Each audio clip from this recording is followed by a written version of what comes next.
Bonsoir à toutes et tous. Je suis Paul Sgro, donc directeur de la Maison de l'Intelligence Artificielle. Et j'ai grand plaisir à vous accueillir ce soir pour cette deuxième conférence de l'année 2022, organisée sous l'égide des IA-Dates du département des Alpes-Maritimes par la MIA et par l'Institut Europia, dont je salue Marco Landi, son président, qui est ici avec nous. Alors le thème de cette conférence, c'est l'IA dans le domaine de la santé. Donc, comme dans beaucoup d'autres domaines, l'intelligence artificielle entraîne déjà aujourd'hui, et sûrement plus encore demain, une transformation des métiers et des pratiques de la médecine. Comme dans beaucoup d'autres domaines aussi, se pose la question de l'éthique, de la responsabilité, qui font que le potentiel de l'intelligence artificielle est parfois appréhendé avec une certaine réserve, alors de la part du corps médical, mais aussi des citoyens. Et donc la technique de l'intelligence artificielle ne doit pas prendre le pas sur l'humain, mais lui servir. Donc l'IA est avant tout et doit rester un outil. Alors ce sont d'ailleurs des aspects que nous évoquons assez régulièrement et particulièrement auprès de nos visiteurs scolaires et publics dans le cadre des actions de sensibilisation à l'intelligence artificielle proposées par la Maison de l'Intelligence Artificielle. Alors l'IA en santé, c'est d'abord un outil au service du développement et de l'innovation scientifique, en favorisant par exemple des découvertes sur le diagnostic, sur le pronostic et les prévisions d'évolution des maladies. Dans ce cadre, le volume croissant de données disponibles et leur exploitation, alors en traitement de masse ou via le machine learning, est un atout important. Alors cet outil a aussi un impact sur l'industrie de la santé en permettant l'automatisation de nombreuses tâches, par exemple en transformant le parcours de soins grâce aux nouvelles techniques pour mesurer l'impact des traitements. Les applications de l'IA concernent donc potentiellement de nombreux domaines en santé, du diagnostic, alors biologique ou par imagerie, aux technothérapies, donc les prothèses, on parle d'implants connectés aussi, en passant par les biothérapies, donc on parle de thérapie génique ou de thérapie cellulaire. Nous avons donc choisi d'illustrer ce vaste thème de l'IA en santé avec plusieurs experts au travers de 3 conférences animé par Pascal Stassini et avec la contribution d'Université Côte d'Azur et plus particulièrement de l'EUR-LC, que je tiens ici à remercier. Pascal, Inès, donc je vous laisse la parole pour lancer cette conférence. Bonne conférence à tous. Merci beaucoup, Paul. Bonsoir à toutes et à tous. Je m'appelle Pascal Stassini et il m'est choix le privilège ce soir de démarrer la première des conférences d'un cycle de 3 conférences sur l'application de l'intelligence artificielle à la médecine. Alors ce soir, le titre, c'est une forme de médecine, la médecine prédictive.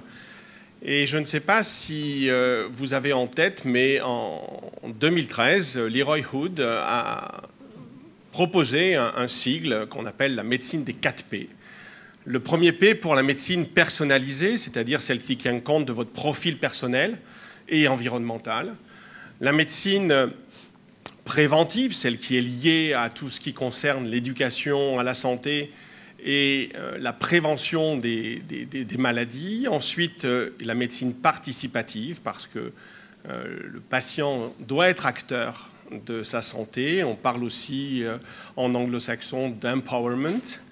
Et puis la fameuse médecine prédictive que l'on va découvrir ce soir avec nos invités. Alors, ce concept a bien voyagé dans le temps. Nous sommes en 2022, on a rajouté des P. Et le P qu'on a rajouté est quelque chose qui illustre le sous-titre de cette soirée, de l'expérimentation à la pratique. Et donc, c'est le P des preuves, c'est-à-dire qu'on va passer, et on est passé d'une médecine expérimentale à une médecine fondée sur les preuves issues de l'expérimentation. Je vais passer la parole à Inès, qui, avec moi, anime ces 3 conférences. Inès. Merci Pascal, bonsoir à tous. Donc Inès Cathy-Doriac. Pour rebondir un peu sur ce que Pascal a dit, il ne faut pas dissocier l'intelligence artificielle des données médicales. Donc, pour reprendre ce qu'a dit Paul, qui sont vraiment des ressources inestimables pour prédire la maladie, diagnostiquer une pathologie et le suivi des patients. Donc, l'IA et les données de santé sont vraiment le mariage du futur. Il faut imaginer qu'un médecin base son diagnostic sur son expérience, la connaissance disponible et l'expérience patient. Et donc, il y a une limitation sur la quantité d'informations à laquelle le médecin est exposé. Et donc la pratique, c'est avant tout de recueillir, parce que l'information, les données, elles sont ubiquitaires et hétérogènes. Et tout le monde peut y participer, comme on va vous l'illustrer ce soir, avec différentes applications. Donc la première étant par le docteur Juliette et Fabien Larère, qui nous parleront de l'IA pour une prise en charge personnalisée des maladies vasculaires et nous offriront un regard croisé entre un biologiste et un chirurgien. Donc pour faire une brève introduction, donc le docteur Juliette Larère est praticien hospitalier au laboratoire de biochimie du CHU de Nice et est titulaire d'une chaire 3IA au sein de l'Université Côte d'Azur. Et elle est actuellement affiliée au Centre méditerranéen de médecine moléculaire à Nice. Le docteur Fabien Larère est praticien hospitalier et chef de service de chirurgie vasculaire et endovasculaire au Centre hospitalier d'Antibes à Juan-les-Pins et est également maintenant affilié au Centre méditerranéen de médecine moléculaire à Nice. Juliette, Fabien, je vous remercie d'être là ce soir et je vous laisse la parole. Merci, bonjour à tous. Je suis très honorée et ravie d'être avec vous aujourd'hui pour parler d'un thème qui est passionnant et qui est en pleine expansion, qui sont les applications de l'intelligence artificielle pour la prise en charge des maladies vasculaires. L'intelligence artificielle a apporté de nombreuses applications qui font maintenant partie de notre vie quotidienne.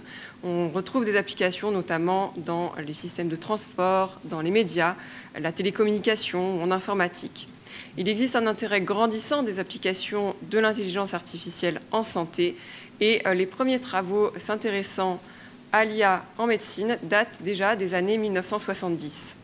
Et le développement plus récent de nouvelles techniques, telles que le machine learning, ont ravivé l'espoir de développer de nouveaux outils dérivés de l'intelligence artificielle utiles pour la pratique clinique.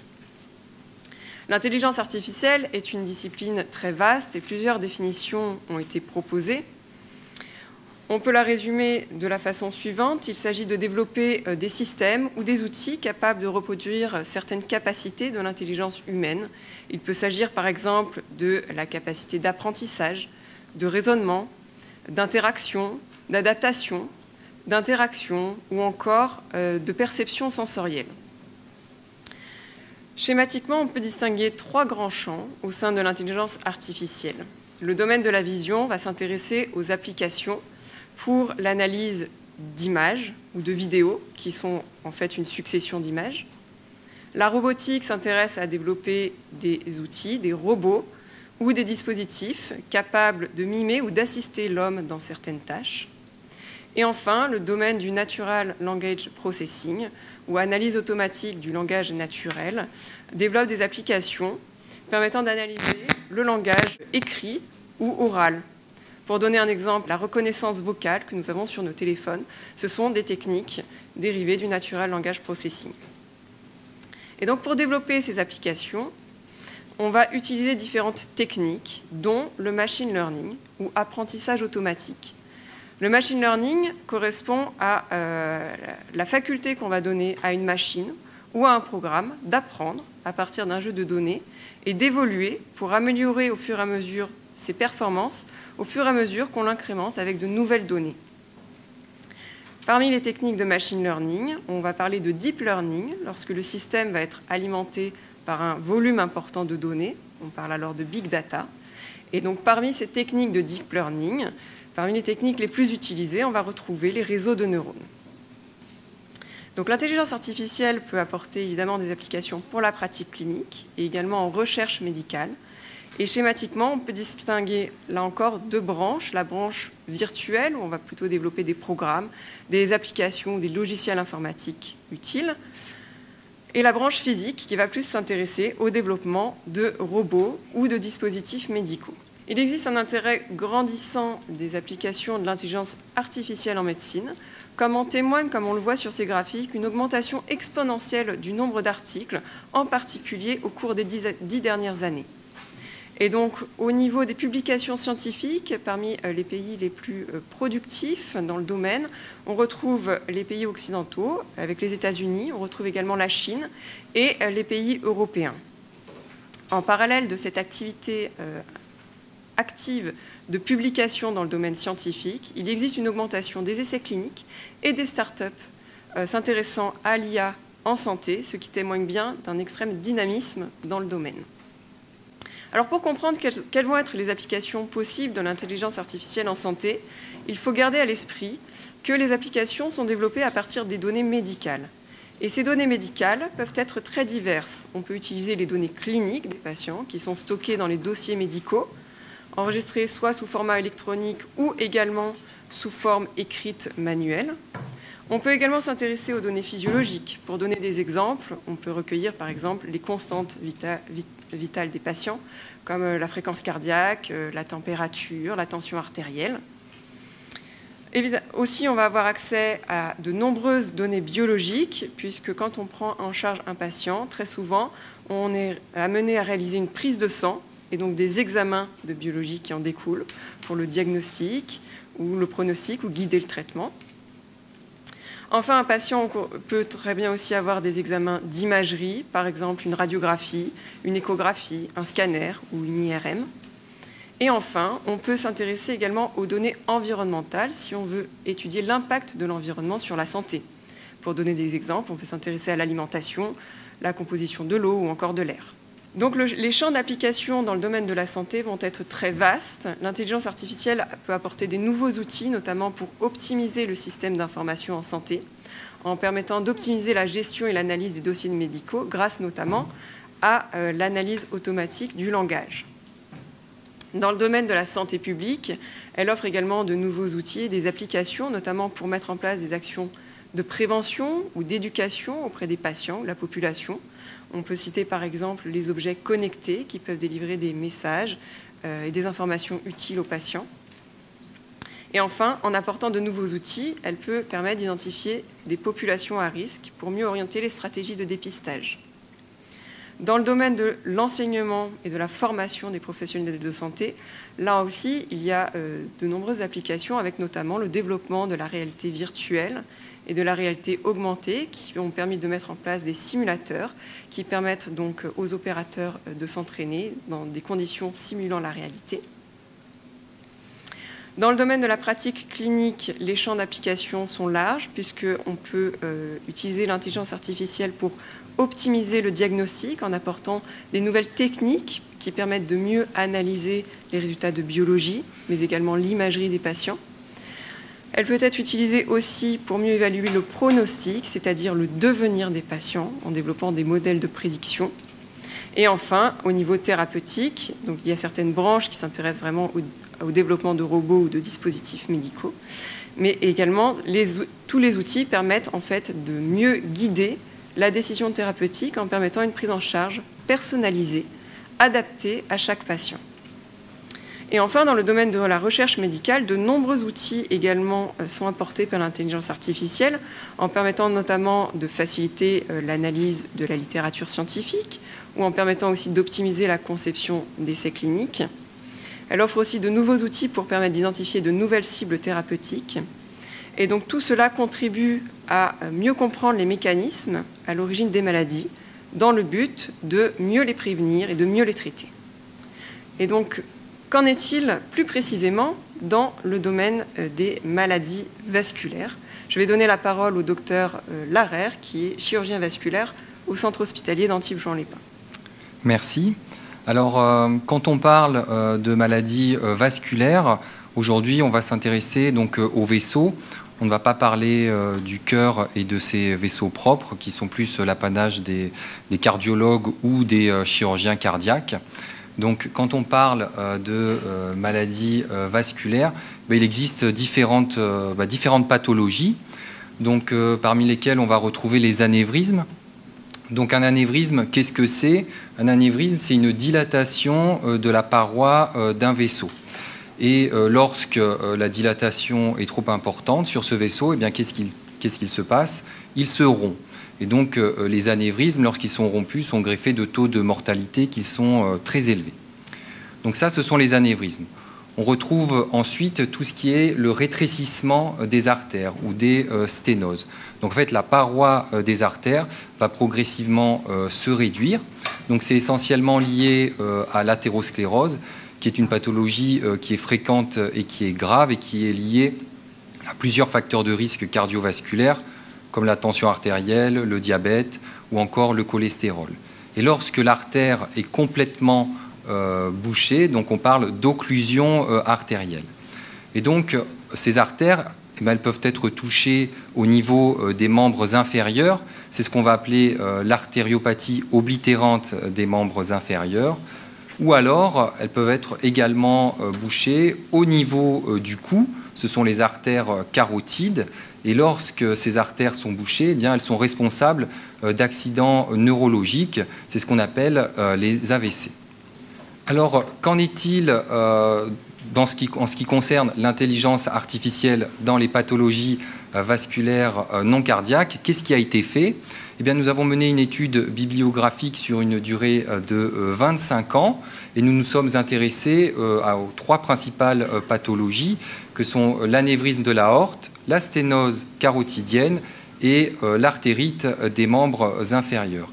Et après un screening de plus de 8000 publications scientifiques, eh bien, nous avons inclus plus de 170 études. Alors, qu'est-ce qu'on a constaté sur ces 25 dernières années? Eh bien, qu'il y avait effectivement une augmentation exponentielle du nombre d'articles scientifiques qui s'intéressaient à l'intelligence artificielle dans les maladies vasculaires et que les publications scientifiques se faisaient essentiellement dans des journaux d'informatique, de bioingénierie ou encore de mathématiques. Et dans 20% des cas, il existait une collaboration internationale. Donc il y avait au moins 2 pays différents qui collaboraient sur le même article scientifique. Là encore, on a regardé quel était le top 3 des pays qui publiaient le plus, et on retrouve les États-Unis en première position, suivi de la Chine et des pays européens, essentiellement le Royaume-Uni, mais également la France, l'Italie ou encore l'Espagne. Sur les 3 pathologies que j'ai citées, celle qui était le plus étudiée en intelligence artificielle, eh bien, c'était l'anévrisme de l'aorte abdominale. Et la technique qu'on utilisait le plus, c'était le machine learning. Parmi les datas qui étaient utilisées qui utilisaient donc l'utilisation de l'intelligence artificielle, c'était essentiellement des données d'imagerie. Pour ce qui concernait les applications, c'était surtout pour des aides à la décision. Alors, un anévrisme, qu'est-ce que c'est? Donc, comme je le disais, c'est une perte du parallélisme des parois d'un vaisseau. Et lorsque le vaisseau gonfle, au bout d'un moment, il peut éclater. Et là, on a plus de 80% de mortalité, surtout quand il s'agit du plus gros vaisseau du corps humain, qui est l'aorte. Donc c'est une pathologie, l'anévrisme de l'aorte, qui est fréquente. C'est un problème de santé publique. Ça touche plus de 4% des hommes de plus de 50 ans. Et il existe actuellement un dépistage qui est fait à l'aide d'échographie pour les hommes de plus de 65 ans ou chez les personnes à partir de 50 ans qui ont des antécédents familiaux d'anévrisme. Le diagnostic de l'anévrisme, c'est un diagnostic qui est uniquement basé sur l'imagerie. Quels sont les types d'imagerie que l'on peut faire? Comme je le disais, l'écho-doppler, c'est l'examen de choix pour le dépistage. Mais l'examen de référence pour faire le diagnostic de cette maladie, ça reste le scanner. Et le scanner, lorsqu'il est injecté, on parle d'angioscanner. En cas de contre-indication à la réalisation d'un angioscanner, on peut réaliser une IRM. Alors, actuellement, le traitement d'un anévrisme, il est uniquement chirurgical. Il n'existe pas de traitement médicamenteux de l'anévrisme. Il existe 2 types de traitement chirurgical. La chirurgie conventionnelle, qui est la grande chirurgie classique où on va ouvrir le ventre et remplacer l'aorte anévrismale par une prothèse.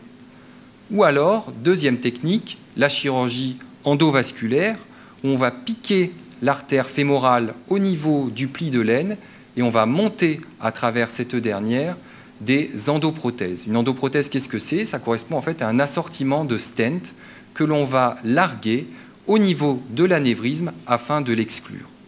On opère un anévrisme lorsque le diamètre est de plus de 5 cm ou s'il existe une croissance rapide. L'objectif étant bien sûr d'éviter que ce dernier se rompt, puisque s'est greffé d'un taux de mortalité et de morbidité qui est extrêmement élevé. Alors, quelles sont les limites en pratique clinique?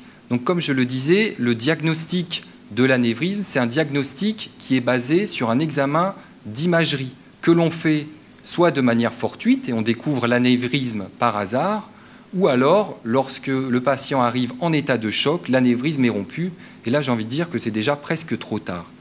En fait, il n'y a aucun biomarqueur qui est sensible et qui est spécifique pour le diagnostic de cette pathologie. C'est-à-dire que sur une simple prise de sang, on ne peut pas savoir si on a un anévrisme ou pas, et si cet anévrisme va grossir rapidement ou encore se rompre.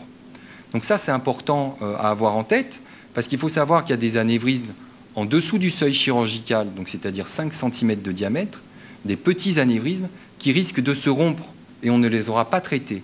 D'autres anévrismes qui vont dépasser ces 5 cm, eux, ne vont pas se rompre du tout.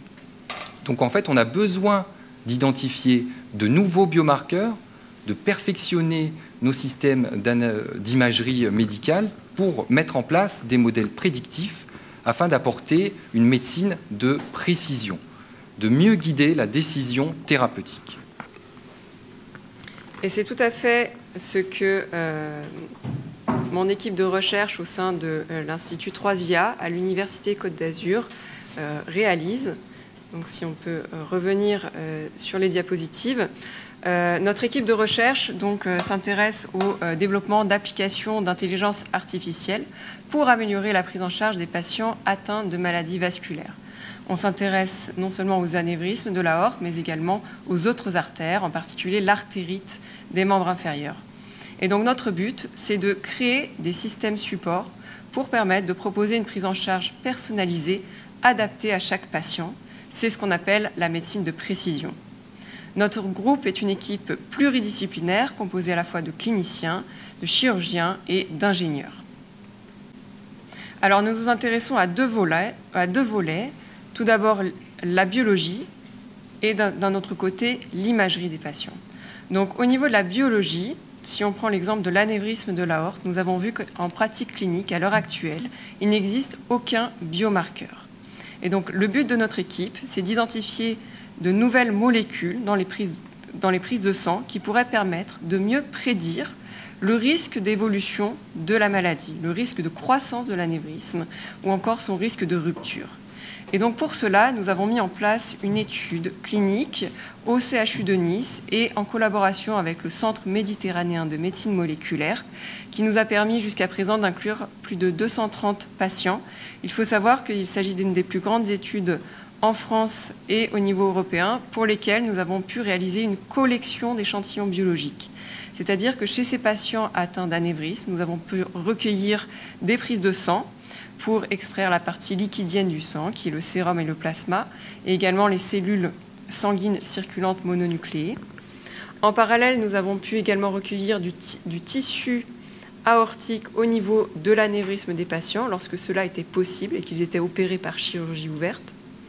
Et enfin, grâce au Centre de coordination des prélèvements d'organes et l'Agence de biomédecine, nous avons obtenu les accords pour pouvoir obtenir des prélèvements à visée scientifique de tissus aortiques sains prélevés chez des patients donneurs d'organes en état de mort encéphalique. Et donc à partir de ces échantillons, notre but maintenant est d'identifier une signature, un profil au niveau moléculaire. Et donc pour cela, nous réalisons différentes analyses, notamment des séquençages d'ARN qui permettent d'étudier l'expression des gènes, également des analyses en spectrométrie de masse qui permettent une analyse des profils de protéines. Et donc notre but est de comparer les profils entre les patients qui ont eu un anévrisme stable et ceux qui ont eu un anévrisme qui ont une évolution défavorable afin d'identifier une signature au niveau moléculaire qui pourrait à l'avenir permettre de mieux prédire le risque d'évolution de l'anévrisme. En parallèle de la partie biologique, nous nous intéressons également à la partie imagerie. Donc je vais de nouveau laisser la parole au docteur Larère. Alors comme je le disais, l'imagerie joue un rôle qui est vraiment important puisque c'est ce dernier qui fait le diagnostic de l'anévrisme et c'est aussi grâce à l'imagerie qu'on va permettre de prendre la bonne décision. Est-ce qu'il faut faire une chirurgie ouverte ou est-ce qu'il faut faire une chirurgie endovasculaire et mettre en place une endoprothèse? Donc ces logiciels d'imagerie, donc c'est important, donc on en a en chirurgie vasculaire. Ils nous servent à faire des mesures, notamment la mesure du diamètre de l'anévrisme, parce que comme je le disais tout à l'heure, l'indication chirurgicale est basée sur la mesure de ce diamètre. Donc il faut que le chirurgien ou le radiologue fasse des mesures qui soient très précises et très reproductibles. Et en plus de ces mesures, eh bien, il faut que le chirurgien calcule les longueurs des vaisseaux afin de commander la bonne endoprothèse qui sera adaptée et faite sur mesure pour le patient. Donc, afin de nous aider dans cette tâche qui peut être fastidieuse, longue et peu reproductible, nous avons développé, grâce aux outils de l'intelligence artificielle, des algorithmes pour mettre en place un nouveau logiciel qui permet des analyses complètement automatisées de scanners de patients qui ont un anévrisme. Donc ça nous permet à la fois d'avoir des mesures très précises du diamètre de l'aorte, d'avoir toutes les longueurs que l'on veut, mais également les volumes du vaisseau. Et ça va également nous permettre de détecter les calcifications. Les calcifications, c'est important pour nous parce que ça peut gêner la procédure chirurgicale. Et enfin, on peut également avoir des reconstructions en 3 dimensions qui vont nous permettre de voir exactement comment va se comporter, en fonction de l'anatomie du patient, la prothèse lorsque l'on va la mettre en place. Alors l'objectif, c'est de coupler, comme le disait le docteur Raffort, toutes ces données biologiques, en utilisant tout ce qui est transcriptomique, métabolomique, avec les données d'imagerie, grâce au logiciel automatique qui utilise des algorithmes d'intelligence artificielle, afin de développer des scores prédictifs, de prédire le risque de croissance ou encore de rupture. Pour nous, c'est important de savoir est-ce qu'un malade, est-ce qu'il va rompre ou pas, et si on le traite, est-ce qu'il va avoir des complications post-opératoires. Donc on va utiliser donc, des outils dérivés de l'intelligence artificielle comme le machine learning pour identifier des associations complexes à partir de ces données biologiques, d'imagerie, mais également cliniques. Donc ça va nous permettre d'identifier des profils de patients et de faire ce qu'on appelle donc une médecine de précision et une prise en charge personnalisée de chaque malade qui est atteint d'un anévrisme de l'aorte. Alors, de l'expérimentation à la pratique médicale, donc là on a vu, on développe, on recherche des nouveaux biomarqueurs en utilisant des techniques d'IA, on crée des nouveaux algorithmes, là encore avec des techniques d'IA, on met en place des scores prédictifs en utilisant du machine learning, mais qu'est-ce qu'il en est d'un point de vue pratique pour nous, cliniciens à l'hôpital? Eh bien, il faut savoir qu'il y a des consortiums européens qui se créent et dont nous faisons partie, qui vont permettre de mettre en place des plateformes qui vont permettre aux cliniciens de tester cela. Donc, je vais un petit peu m'expliquer. Donc, c'est-à-dire que j'ai un patient qui vient avec un anévrisme, je récupère ses données biologiques, je récupère son scanner, ses datas, je les mets sur une plateforme et là, je vais avoir des informations. Est-ce qu'il faut que je fasse une chirurgie ouverte? Est-ce qu'il faut que je fasse une chirurgie endovasculaire? Est-ce qu'il va se compliquer? Est-ce que ce malade, si je ne le traite pas, il va avoir une croissance rapide ou non? Et donc tout ça, c'est possible grâce à des centres d'excellence, que ce soit au niveau local, je pense à l'INRIA, à Eurecom et aux centres publics hospitaliers, mais également tous les centres de recherche, que ce soit au Royaume-Uni, l'Université de Cambridge ou encore Oxford avec lesquels nous travaillons, et bien entendu Centrale Supélec à Paris. Donc on avance, la pratique médicale c'est pour bientôt et ce sera bientôt testé sur des plateformes au niveau européen et nous serons ravis d'en faire partie. Merci beaucoup, merci Juliette, merci Fabien, on vous applaudit parce que c'est pas simple de proposer une approche de vulgarisation. Alors, on a quelques minutes pour accepter des questions. Bon, avant tout, un grand merci parce que vous êtes clair. On comprend bien ce que vous êtes en train de faire quel est l'objectif, et vous l'expliquez vraiment d'une façon très simple aussi, pour qu'il n'est pas là-dedans dans la recherche que vous êtes en train de faire. Vous avez dit bientôt, cette possibilité que la recherche va offrir, la possibilité d'avoir ce traitement personnalisé. Bientôt signifie que 2 ans, 5 ans, qu'est-ce qu'il faut attendre? Parce qu'arriver à faire quelque chose de préventif, mais particulièrement de personnalisé, ça me semble quelque chose de très important. Alors effectivement, de passer du stade d'expérimentation à la pratique médicale, il y a encore des étapes à franchir et des challenges qui restent à gravir, même si les applications pour l'instant qui sont développées restent prometteuses. Il y a encore donc différentes étapes à franchir. Donc tout d'abord, il va y avoir donc une étape importante qui est la validation par les experts médicaux et les professionnels de santé. Donc ces applications nécessitent d'être testées dans différents centres, sur de grandes cohortes.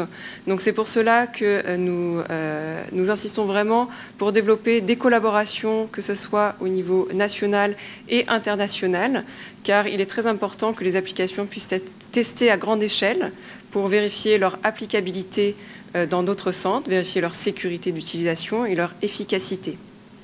Donc ça, c'est un premier point. Le deuxième point aussi qui reste à franchir, c'est qu'il faut garder à l'esprit que les applications sont développées à partir des données médicales.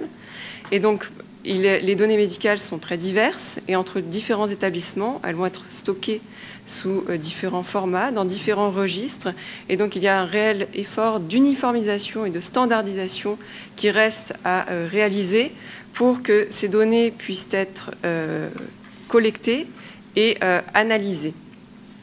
Évidemment, lorsqu'on parle de données médicales, il y a tout l'aspect éthique et réglementaire qui va derrière pour assurer la sécurité des données. Et donc, il faut savoir que toute recherche médicale, dont la recherche pour les applications de l'intelligence artificielle en santé, sont soumises à une réglementation très stricte pour garantir justement le respect de l'éthique, la protection des données, le respect de la vie privée.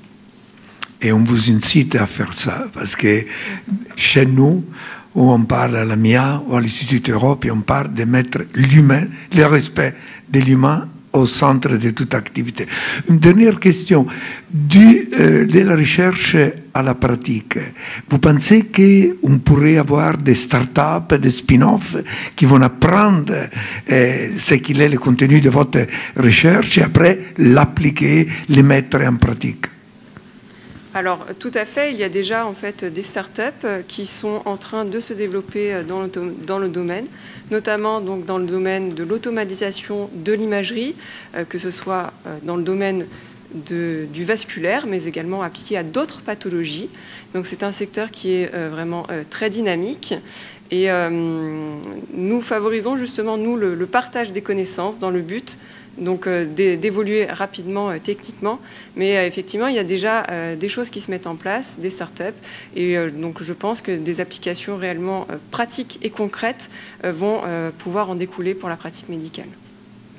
Alors, juste pour rebondir, il y a juste une originalité en ce qui concerne notre groupe, c'est que on fait de l'imagerie médicale, on fait de la clinique tous les jours, et aussi, grâce au docteur Raffort, qui est médecin biologiste, donc on a accès à tout ce qui est biologie et donc recherche scientifique, laboratoire de recherche classique de type INSERM, qui nous permettent d'être très actifs dans le domaine et de ne pas uniquement se concentrer sur le domaine de l'imagerie pure, par exemple. On est vraiment transdisciplinaire au sein de notre équipe et c'est ce qui nous permet d'avancer et d'être original sur un topic qui est vraiment en pleine expansion. Juste un instant, bonsoir. Non, vous avez traité du problème de l'anévrisme de l'aorte. Pour l'artériopathie oblitérante des membres inférieurs, c'est exactement le même schéma de fonctionnement? Alors oui, donc là on a effectivement, on a déjà démarré, donc comme je disais, donc on a fait le versant anévrisme et nous avons déjà démarré le versant artérite des membres inférieurs, donc les artères de jambes qui se bouchent. Et le mois dernier, donc on a été parmi les pionniers à publier un article scientifique sur ce sujet. Et nous avons lancé des collaborations, notamment avec Eurecom, qui est juste à côté de la Maison de l'Intelligence Artificielle, pour le recrutement de chercheurs qui vont nous permettre l'analyse d'images, donc la segmentation d'images des patients artéritiques. Et là encore, nous le couplerons avec les données biologiques et médicales, car nous appartenons à 2 centres publics hospitaliers, ce qui fait notre force. Oui, parce qu'en particulier, il y a le problème des anévrismes au niveau de l'artériopathie des membres inférieurs, les anévrismes poplités, etc. Voilà. Dont la prise en charge est difficile et quelquefois les médecins ne savent pas s'il faut opérer ou pas, etc. quoi. Alors effectivement, l'anévrisme poplité, c'est une pathologie qui est un petit peu plus rare. La plus fréquente, c'est l'anévrisme de l'aorte abdominale sous-rénale, hein, qui représente la plus grande proportion des anévrismes. Et donc c'est celle qui est majoritairement étudiée. L'artérite des membres inférieurs, ça touche 230 millions de personnes dans le monde. Donc c'est vraiment un problème de santé publique. Et à côté de ça, effectivement, on a d'autres pathologies des vaisseaux, notamment les anévrismes poplités, qui, eux, en cas de complications, donc les anévrismes poplités, c'est la dilatation du vaisseau juste derrière le genou. Et lorsque ce vaisseau, donc lui, il ne se rompt pas, le problème est qu'il ne se rompt pas, mais qu'il envoie des caillots dans les artères en aval. Et lorsque l'on traite les patients qui ont cet anévrisme, ils ont déjà détruit toutes leurs artères en aval, et donc c'est greffé de taux d'amputation qui est très très élevé. Et effectivement, on s'intéresse souvent aux pathologies fréquentes qui représentent des problèmes de santé publique, mais ce qu'on fait sur la segmentation d'images au niveau de l'aorte et des jambes, eh bien, c'est applicable aussi pour cette pathologie. Donc c'est tout à fait l'objectif en fait de notre groupe de recherche au sein de l'Institut 3IA de l'Université Côte d'Azur. Donc nous avons commencé au départ notre recherche sur les anévrismes et maintenant nous étendons les applications sur d'autres pathologies, donc en particulier l'artérite des membres inférieurs. On s'intéresse également aux autres branches viscérales de l'aorte, notamment aussi on a fait des travaux sur l'ischémie mésentérique et ça peut être aussi transposable tout à fait pour les artères carotides également. Est-ce qu'il y a d'autres questions?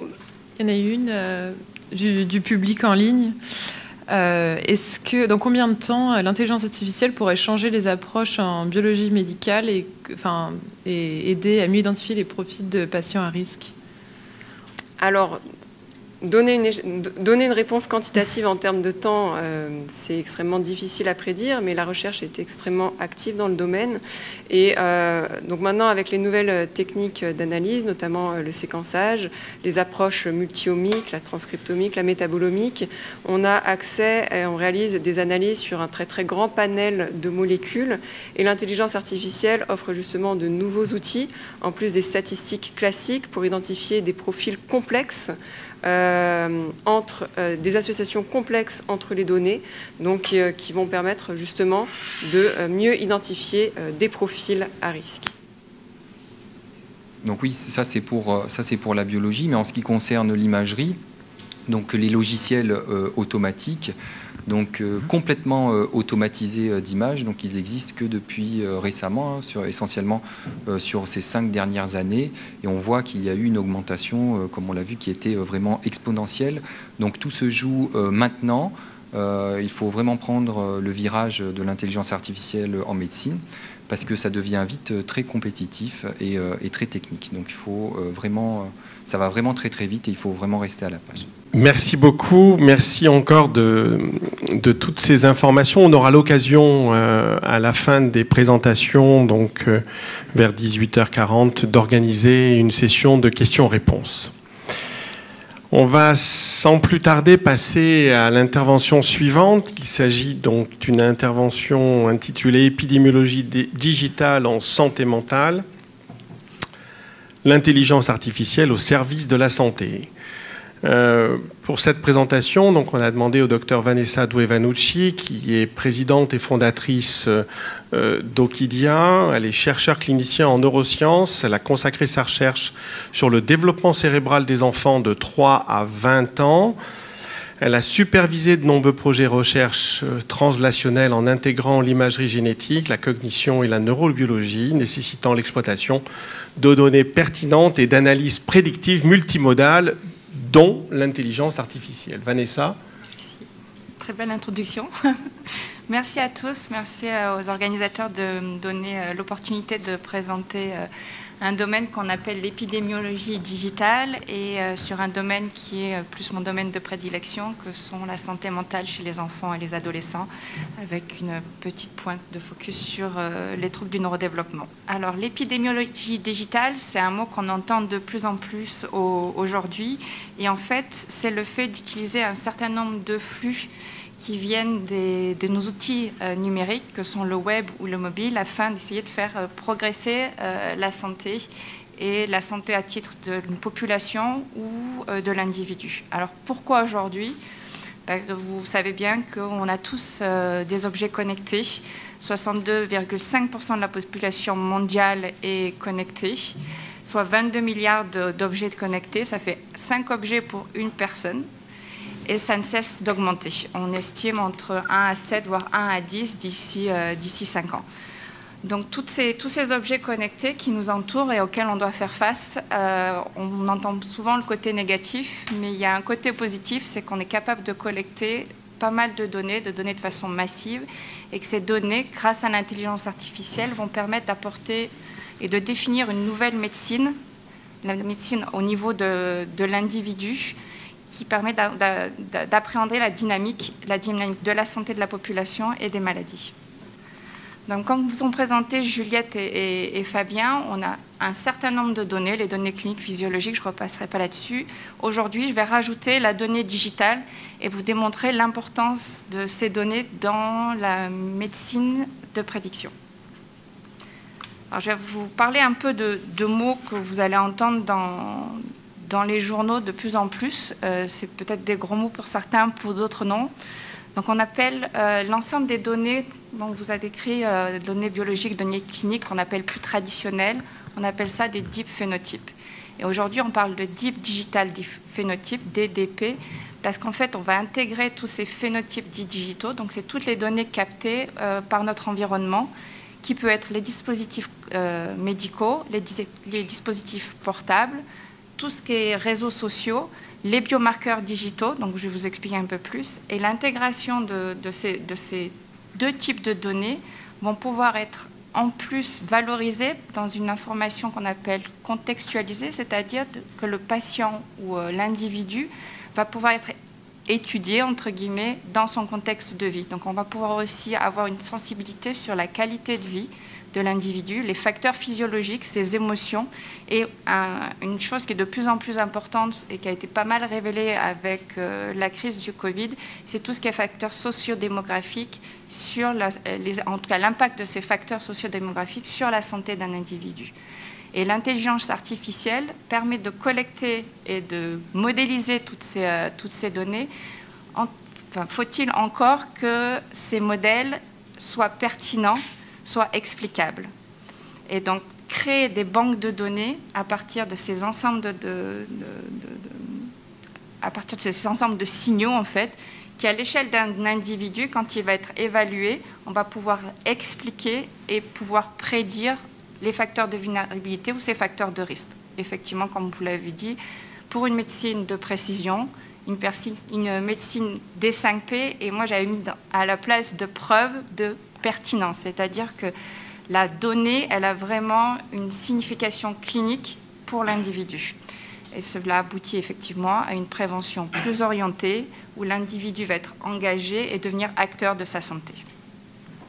Alors pourquoi l'intelligence aujourd'hui? Pourquoi en santé mentale? Et pourquoi je me suis intéressée plus particulièrement aux troubles du neurodéveloppement? Alors, la santé mentale, c'est une longue histoire. Les premières trépanations datent de 3000 à 4000 avant Jésus-Christ. On ouvrait le crâne pour pouvoir faire libérer les mauvais esprits. Donc, c'est quelque chose que l'individu, la population connaissent depuis très longtemps. Il a fallu cependant attendre, notamment sur les troubles du neurodéveloppement, c'est-à-dire les troubles de l'apprentissage, de l'attention ou les troubles du spectre autistique, attendre les premières descriptions avec Molière, en France, avec ce qu'on appelait l'étourdi, puis avec Pinel et Binet, on parlait d'enfants idiots, puis d'enfants anormaux, et c'est seulement ces 50 dernières années, enfin, j'ai oublié que j'ai vieilli, pardon, 70 dernières années avec le DSM-1, donc le Diagnostic Statistical Manual 1, et aujourd'hui on est au 5, où on a vraiment une vraie description et des premières classifications de cette santé mentale et des troubles du neurodéveloppement. Et le consensus a eu lieu qu'en 2018, où on a un DSM dans sa version 5 et la version, on va dire, européenne qui est l'ICM 11, où on arrive à avoir une espèce de consensus des médecins sur comment diagnostiquer les troubles du neurodéveloppement et la santé mentale en général. À une précision près, une remarque prête, c'est que la plupart de cette classification de ces maladies mentales sont faites à partir de questionnaires, d'interviews. Et donc c'est très très très subjectif. Pour ce qui est du cerveau, où on pense que la plupart de nos maladies mentales proviennent, pareil, le cerveau c'est quelque chose qui est connu depuis des millénaires. Cependant, la complexité du cerveau et la plasticité de ce cerveau est encore très très récente. Je parle de plasticité du cerveau que depuis les années 50, avec notamment Merzenich. Il y en a d'autres, mais c'est mon favori, désolé. Donc je prône Merzenich. Mais en fait, au départ, on pensait qu'effectivement, on naissait avec un certain nombre de cellules et que le cerveau était fixe. Donc on avait une certaine capacité à penser, à réfléchir, à raisonner, et qu'elle était figée. Depuis un peu plus de 70 ans maintenant, on sait que cette plasticité existe, que le cerveau se régénère, qu'on peut compenser certaines fonctions cognitives par d'autres. Et on a de plus, depuis la biologie moléculaire et tout ce qui est biologie médicale, on sait aussi expliquer certains fonctionnements du cerveau grâce aux molécules, ce qu'on appelle la neurobiologie. Et ça aussi, c'est encore très très récent.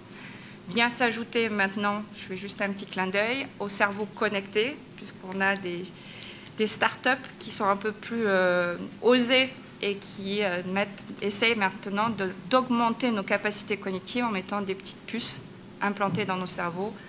Je citerai Neuralink pour ceux que ça intéresse. Donc on voit que la santé mentale, elle repose sur des concepts qui sont encore très très nouveaux et qui sont assez basés sur l'expérience du médecin et donc avec cette notion de subjectivité. Alors comment aujourd'hui on pourrait essayer de repenser cette santé mentale avec cette notion de transdiscipline en utilisant différents types de sciences et de médecine que sont l'intégration de la neurobiologie, donc chercher des biomarqueurs, se baser sur l'expérience du médecin, donc tout ce qui est facteurs cognitifs, comment on peut les classer, comportementaux, s'ajoutent les facteurs émotionnels que l'on peut capter grâce à tous ces objets connectés qui font le quotidien des vies de nos enfants et de nous adultes. Et donc on essaye de combiner l'ensemble de ces données qu'on collecte par différents facteurs pour reclassifier de la neurobiologie ou de l'imagerie, classifier tout ce qui est comportemental et se servir de cet ensemble de transdisciplines pour essayer d'améliorer le diagnostic, la prévention, le traitement, mais également le soutien de ces enfants ou de ces patients qui ont des troubles mentaux. Alors, je vais vous parler de mon sujet de recherche plus particulier, que sont les troubles du neurodéveloppement. Donc, pourquoi c'est important et c'est un vrai problème de santé publique?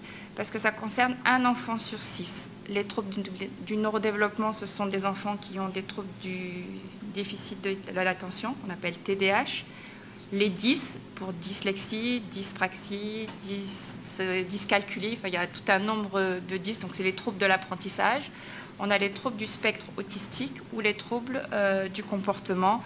Plus ou moins. Et chacun de ces troubles a une difficulté à être classifié, ce qui fait qu'on a seulement 8% des enfants qui sont diagnostiqués, alors qu'on a une prévalence qui est entre 15 et 25% selon les références. Seulement 6% d'entre eux suivent une thérapie, parce que c'est très très difficile dans notre contexte, avec les outils actuels qui sont peu numérisés par les praticiens de santé, d'avoir accès au traitement. Et la problématique, c'est que ces enfants, souvent, ont plus d'une comorbidité, c'est-à-dire qu'ils sont TDAH, mais aussi 10, où ils ont des problèmes du spectre autistique, mais ont également des troubles du comportement. Donc on a cette complexité qui fait que c'est difficile de classifier, mais c'est aussi difficile de traiter. Les impacts pour les enfants sont assez importants, puisqu'on a déjà une perte de confiance, de l'estime de soi, qui aboutit souvent à de l'échec scolaire, à des taux de chômage dans la vie adulte beaucoup plus élevés, avec des problèmes qui peuvent aller jusqu'à des problèmes de désociabilisation, exclusion, jusqu'à la délinquance ou des tentatives de suicide. Côté médecins et praticiens, les médecins qui sont en première ligne sont les médecins généralistes, sauf que souvent ces médecins-là sont peu formés et ils ont peu d'outils systématiques qui leur permettraient de pouvoir adresser un premier bilan.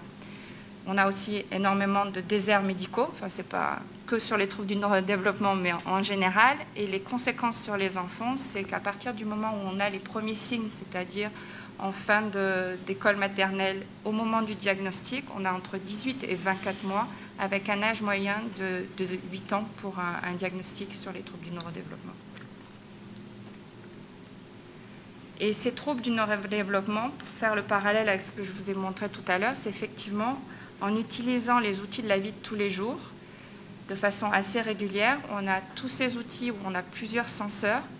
On peut avoir la détection des mouvements, la détection de comment l'enfant agit sur sa tablette. On peut avoir des informations sur l'expression faciale, sur le suivi du regard. Donc on prend cet ensemble de données qu'on va essayer d'agglomérer, de classifier en des caractéristiques qu'on appelle de bas niveau, qui vont faire des sous-ensembles, puis des caractérisations et classifications un peu plus élevées avec la connaissance médecin et la connaissance qu'on a sur toute la recherche scientifique qui a été publiée ou non. Et on intègre cet ensemble de données pour essayer d'avoir une classification plus clinique qui a un vrai sens et qui peut essayer de prendre en compte cette notion de comorbidité, c'est-à-dire d'overlap entre chacune des maladies.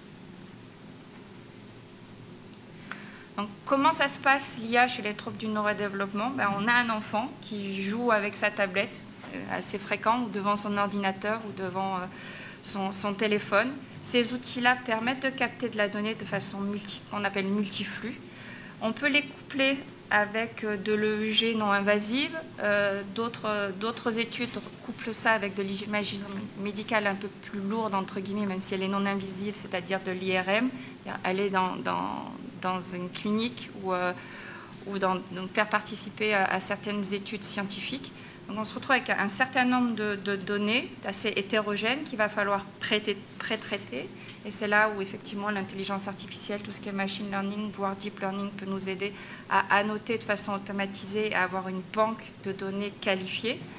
Cette banque de données qualifiée avec un apprentissage supervisé et différents types d'outils va nous permettre d'avoir cette caractérisation et cette classification en groupe qui, par des interrelations mathématiques, statistiques plus classiques ou intelligence artificielle, va nous permettre de voir si ces outils-là sont plus performants que le médecin actuel ou que les ergothérapeutes ou que les psychomotriciens de façon plus rapide, mais également d'identifier de nouvelles signatures, de nouveaux profils de ces enfants qui vont pouvoir tenir compte de l'enfant dans son ensemble, donc obtenir une grille de lecture de l'enfant et pas seulement une classification assez rapide du fait de cette pénurie de médecins, de pénurie d'outils et de ce manque aussi qui est inhérent à notre société de collaboration entre les praticiens de santé. Donc, je vous ai fait rapidement 2-3 exemples pour vous montrer ce qui se publie en ce moment et ce qu'on arrive à faire avec les différentes technologies d'intelligence artificielle. La dyslexie, donc la dyslexie, c'est les enfants ou les adultes qui ont des problématiques à écrire. Et donc, avec ce qu'on appelle les CNN, en français, les réseaux de neurones convolutionnels, on peut, à partir d'images, essayer de voir comment ces images sont perçues différemment, ou l'image est construite différemment par différents groupes un groupe non dyslexique et un groupe dit patient dyslexique. On prend ces images et on va les encoder pour avoir des caractéristiques qu'on va pouvoir transformer et comparer grâce à l'intelligence artificielle. Et ensuite, on va faire ce qu'on clusterise, c'est-à-dire que d'après ces caractéristiques qui ont été définies par ces modèles d'intelligence artificielle, voir si un individu va être dans le groupe dyslexique et non dyslexique à partir de la façon dont il a d'écrire. Et ce papier-là est sorti en 2020 et a démontré qu'on était capable de détecter à plus de 68%, avec plus de 68% de précision si un enfant était dyslexique ou non. Et c'était important parce qu'aujourd'hui, ceux qui sont en première ligne pour la dyslexie, c'est souvent les enseignants. Et aujourd'hui, le taux d'enseignants, parce que ce taux a été comparé à celui des enseignants, il n'était que de 2%. Donc on passe de 2% par rapport à un individu à 68% de précision grâce à l'intelligence artificielle.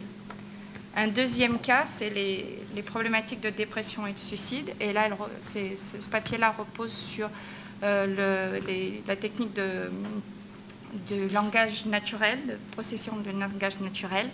Et donc là, ils ont utilisé les tweets. Tout le monde utilise des tweets. Enfin, non, pardon. Beaucoup d'entre nous utilisent des tweets. Et en analysant ces tweets et la façon dont ils étaient écrits au cours du temps, on a pu reconstruire des sous-ensembles de domaines psychologiques ou psychosomatiques. Et en faisant tourner des modèles d'intelligence artificielle, ils ont réussi à obtenir une précision qui était à 88% des idées de suicide d'après l'analyse de ces tweets. Donc il y a quand même des choses qui font que, de façon contrôlée, on serait capable d'arriver à prédire des comportements de certains des utilisateurs d'après les données digitales.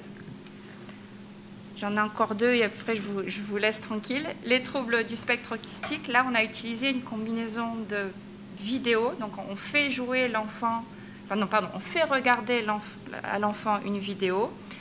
Les parents ont un questionnaire, les cliniciens ont un propre questionnaire. Ces enfants-là sont suivis au cours du temps. Et si vous voyez les petites courbes à droite, en rouge, en noir, c'est ce qu'on obtient comme précision du diagnostic du trouble du spectre autistique lorsque c'est fait par un médecin. En rouge, si on prend juste les réponses des parents. En bleu, c'est les enfants et les parents. Et si on rajoute le clinicien, on a la petite courbe verte où on arrive avec un maximum le score le plus haut de précision de détection des troubles du spectre autistique. Donc on voit que l'outil, j'ai bien aimé cet exemple-là parce que, il est multimodulaire, c'est-à-dire qu'on regarde plusieurs types de données qui sont assez hétérogènes aussi, mais également on voit l'importance de l'intégration de l'intelligence artificielle avec le praticien, puisqu'on a le résultat l'optimal en tout cas dans ce cas-là avec la combinaison du machine learning et de l'expérience praticien. Et le dernier concerne les troubles de déficience de l'attention. Donc là, c'est l'enfant a des problèmes attentionnels. Il était connu dans la recherche depuis quelques années qu'en fait, ces enfants-là avaient des problématiques de vision. Donc ces chercheurs se sont focalisés sur la capacité d'un individu à avoir la pupille qui se dilate ou qui se constructe. Rétracte en français, oui. Rétracte, pardon, excusez-moi. Et donc, ils ont fait passer des enfants qui avaient des troubles de déficience de l'attention et d'autres qui n'en avaient pas. Ils ont regardé leur capacité à dilater ou pas leur pupille. Et les courbes rouges et vertes, on voit qu'on arrive à différencier l'intensité, la capacité à se contracter la pupille et donc d'avoir un diagnostic finalement assez pertinent, sans trop de stigmatisation pour l'enfant aussi, de devoir passer chez le médecin pour savoir s'il va être malade ou pas, et d'avoir donc des outils un peu plus triviaux et déstigmatisants.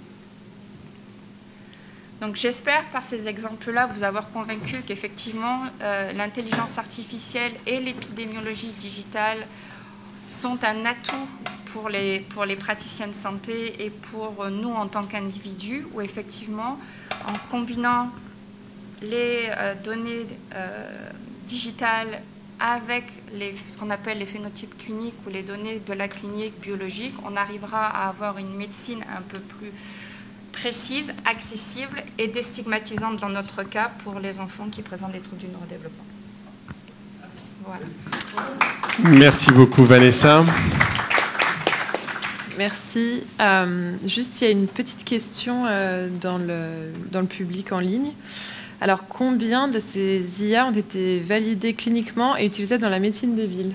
Alors, c'est toute la problématique. Aujourd'hui, tout ce qui est thérapie digitale, il y a à peu près 30 000 applications dans le monde. Parmi ces 30 000 applications dans le monde, seules 2 ont été validées cliniquement. Il s'agit d'une thérapie digitale qui permet de traiter les troubles TDAH, donc les troubles de l'attention. Malheureusement pas française, c'est une start-up américaine qui fait ça, mais qui a été validée, donc a obtenu un marquage CE en Europe et de la FDA aux États-Unis. La deuxième fait du diagnostic des troubles de l'autisme, américaine aussi, Cognoa. C'est la problématique d'avoir de l'IA en France avec des données qui sont protégées et collectées de façon éthique. C'est une vraie force pour nous, start-up et chercheurs, parce qu'on sait qu'on fait ça avec un certain nombre de règles. Le problème, c'est de faire face à la concurrence, et notamment la concurrence américaine, bien que ça commence à changer, mais eux ont accès à un certain nombre de données collectées pas toujours sous une forme très transparente. Et là, effectivement, on y travaille. On est plusieurs équipes en recherche académique et dans des niveaux de start-up à pousser et à se différencier pour pouvoir rendre nos outils accessibles. Mais voilà, le chemin est encore long. D'accord. Merci Vanessa. Moi j'ai une question. Donc, si je m'inquiète parce que aussi j'ai des enfants en bas âge, je me pose la question. Donc, on a vu que les outils que vous développez, ils vont aider pour le diagnostic. Ils sont meilleurs que le médecin, mais on n'est pas de l'ordre du 100%. Et faire des diagnostics sur des enfants, le dire aux parents, surtout avec la marge d'erreur qu'il y a, il y a des implications derrière qui, je pense, doivent être pondérées. Il faut être mesuré sur le diagnostic qu'on pose, parce que ça peut changer la vie de toute une famille. Alors, c'est quoi les perspectives d'amélioration pour faire en sorte d'atteindre, même si je sais que c'est quasiment impossible, 100%? Alors, il y a 2 problématiques sur la santé mentale en général et les troubles du neurodéveloppement. C'est qu'on n'a pas de valeur de référence, premièrement. Le diagnostic c'est posé par des questionnaires et par l'expérience médecin. Si vous regardez les questionnaires d'anxiété ou dépression pré-Covid, post-Covid, on est tous dépressifs, en gros. Donc, effectivement, il faut trouver des outils qui sont un peu plus objectifs. La plupart en tout cas en France, la plupart des chercheurs et des startups qui travaillent sur des outils de diagnostic, on n'est pas là pour faire du diagnostic, mais aider le médecin à avoir de la pertinence dans son diagnostic. Donc on est un outil complémentaire, en tout cas c'est comme ça que l'écosystème veut se poser, et pas en remplacement du médecin. Parce que l'expérience médecin, surtout en santé mentale, il y a une notion de suivi, de suivi longitudinal. Donc on essaye de rendre accessible un certain nombre de bilans et de le faire de façon automatisée, sans être responsable et sans se substituer au médecin. Donc pour ça, on est assez vigilant, même si les papiers de recherche montrent qu'on est capable de différencier ou de qualifier un trouble. Bien, merci beaucoup. Je vais jouer mon rôle de régulateur. On reportera les questions à la fin de la 3e intervention qui donc va nous être faite par Stéphanie Lopez, Donc Stéphanie est data scientist et chef de projet de Longscreen AI, partenariat donc d'Université Côte d'Azur, CHU de Nice et d'une start-up française, portant sur l'aide au diagnostic du cancer du poumon, basée sur des techniques d'intelligence artificielle. Elle a reçu de nombreux soutiens, comme ceux d'AstraZeneca et du Cancéropole. Elle est particulièrement engagée, et ça je tenais à le préciser, sur le partage des connaissances en s'investissant notamment dans la réalisation d'un podcast français et francophone de vulgarisation d'applications d'intelligence artificielle pour rendre l'intelligence artificielle compréhensible de tous. Stéphanie, elle est à distance, j'espère qu'elle est connectée. Elle va nous parler d'intelligence artificielle et de diagnostic du cancer du poumon. Il s'agit du projet Longscreen IA. Stéphanie, on te passe la parole. Merci pour cette introduction. Je tiens à profiter pour remercier le département des Alpes-Maritimes, l'Institut Europia, la maison de l'IA où j'ai eu quand même l'occasion de travailler pendant quelques mois. C'était très agréable. Et puis tous les organisateurs de cette belle initiative de me permettre donc de parler de l'IA dans le diagnostic du cancer du poumon et en particulier du projet Longscreen AI. Donc comme vous l'avez dit, c'est un projet de l'Université Côte d'Azur et en particulier grâce au programme d'initiative d'excellence UCA JEDI. Ce projet a pu commencer en 2018 et c'est un partenariat avec le CHU de Nice et une start-up française. Je suis Stéphanie Lepage, je suis docteur en informatique, mais je ne suis pas médecin. Donc, je vais profiter de cette intervention pour bien mettre en avant l'intérêt pour les data scientists de travailler avec des médecins pour proposer des solutions d'intelligence artificielle qui répondent à des besoins concrets et surtout pour en garantir la fiabilité. Alors, je vais commencer déjà par expliquer l'enjeu du dépistage du cancer du poumon. Puis ensuite, je détaillerai quels sont les principes qui se cachent derrière l'intelligence artificielle pour la rendre fonctionnelle. Et je terminerai par expliquer les enjeux de l'intégration de l'IA dans la pratique clinique. Alors, tout d'abord, le cancer du poumon, c'est la première cause de mortalité par cancer, en France aussi, en particulier, avec un taux de survie à 5 ans de moins de 20%. Et ça, c'est malheureusement dû à un dépistage qui a lieu à une phase symptomatique et donc un stade tardif. Dépisté à un stade précoce, le taux de survie peut atteindre 80%. Donc, ça voudrait dire qu'il faudrait faire des dépistages réguliers, un peu comme le cancer du sein, et ne pas attendre d'être en mauvaise santé pour aller se faire dépister. Récemment, si vous avez suivi l'actualité, il y a Florent Pagny qui a annoncé qu'il était atteint du cancer du poumon et que justement, c'était à l'occasion qu'on l'a un peu incité à faire ce dépistage et c'était pas forcément de lui-même. Donc voilà, c'est un peu un appel à inciter les gens à aller se faire dépister quand c'est encore possible. Et en parallèle, il y a une étude européenne qui a montré récemment qu'un dépistage systématique, ça permet de réduire de 25% la mortalité. Alors pourquoi aujourd'hui ce n'est pas encore un dépistage systématique? C'est parce que ça pose quand même un défi organisationnel. En France, il y a à peu près 2 millions de personnes qui sont éligibles au dépistage, ce qui représente au moins autant de scanners à réaliser par an. Or, il y a aussi une tension dans les effectifs des radiologues, au moins dans les hôpitaux publics, qui va surtout s'accentuer dans les 5 prochaines années.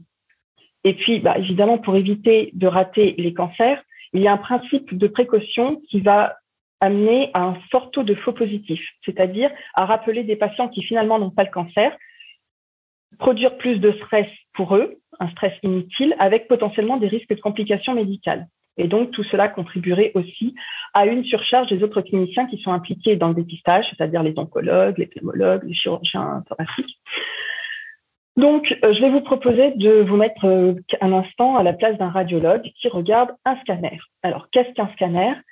C'est un empilement d'images 2D qui correspondent à des tranches du poumon de haut en bas. Et un scanner contient jusqu'à 400 coupes, ce qui représente bien sûr plusieurs millions de pixels à analyser. Alors, vous pouvez voir sur la droite ce que nous présente un logiciel de visualisation que les radiologues utilisent. Et dans ces scanners, on va chercher à trouver des nodules. Et donc, je vous ai mis là la définition proposée par l'Institut national du cancer, l'INCa.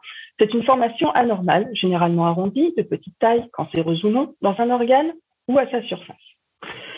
Donc, ce qu'il faut comprendre, c'est que l'efficacité du dépistage repose essentiellement sur la capacité non seulement à trouver, mais aussi à caractériser la malignité de petits amas de pixels, les nodules, dans des images qui contiennent plusieurs millions de pixels.